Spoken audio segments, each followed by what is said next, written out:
And joining our conversation, national trial attorney Michael Jaafar. He is in Michigan. Michael, welcome to you. I don't know how much opportunity you had to hear the closings from either the state or the defense, but bottom line is, we were talking last hour.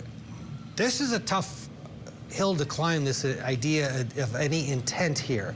What's your take on what happened, what they should be found guilty of, and what the reality is?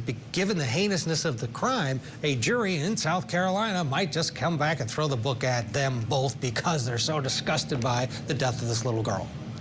This is a conservative state. There was only one move for them to make, which is to put the defendant, both of them, on the stand and have them testify. The fact that the mom didn't testify shocks me.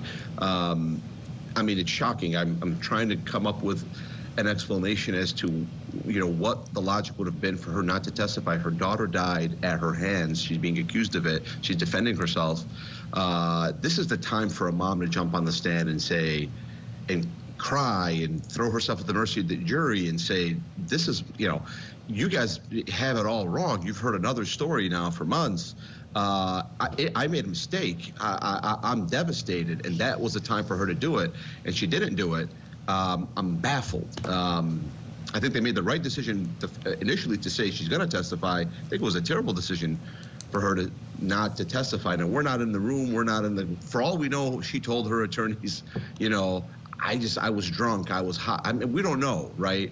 I've got to assume those attorneys really, they know what we know, and then some. But maybe we'll know one day why she didn't testify.